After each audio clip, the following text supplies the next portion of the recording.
Hi, Anna. Hi. Nice meeting you on the occasion of this exhibition. You present a work here, a very strong female, Amazonian-like. Is she jumping into the water? What's she doing? She's emerging from the water. Or I think it's actually a bit unclear whether she's coming from the water or entering the water. And I like the idea of not being sure if she's coming or going, and if she's from our world or from the world of the sea or some other universe. Whether she's made of water or she's made of flesh, I think I like that confusion. You talked about before how that merging of the female in water has been also a kind of art historical reference. Like, what were you thinking about? Are there particular works in the history of art that you're referencing here or that were stimulating to you to look at? Yeah, I first was drawn to Bonnard's paintings of his wife in the bathtub. And then I also was really interested in Renoir's bather paintings. And of course, there's Botticelli's Venus on the half shell. And there are plenty of other examples. And in all of these paintings, I felt like the women depicted were as important as the background. They were purely decorative. Their bodies were naked, but it was purely just for male gaze and male taste. And I felt I wanted to create a body of work in which the women depicted by water were their own person. They were in control of their bodies and how they presented themselves, and they had no shame. And all the women I paint are always fully nude, but I feel like they actually aren't nude at all. They are just as they should be.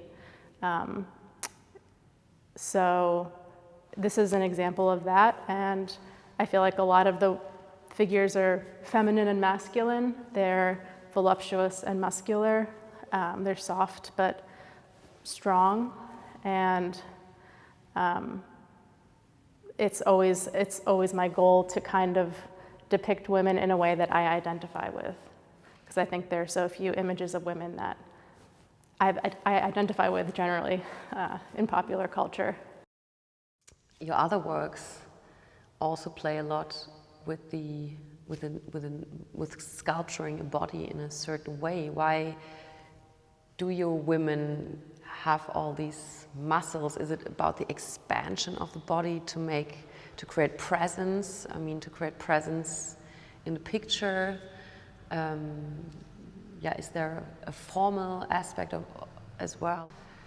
Well, when I was a little girl, I was obsessed with comics and superheroes, and I pretty much learned to draw by copying them.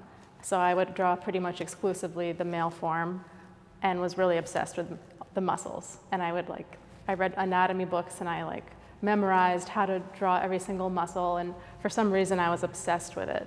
And I think it goes back to what I was saying before of not identifying with so many female storylines that I saw on TV, in movies, in books. I constantly identified with the male storylines because they were characters that were fully fleshed out as people.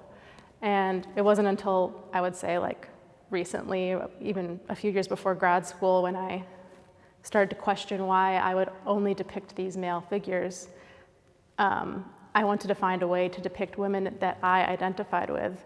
And it sounds maybe simplistic, but I thought, well, if I can combine my love of musculature with my love of beautiful, voluptuous women, maybe there's a way I can,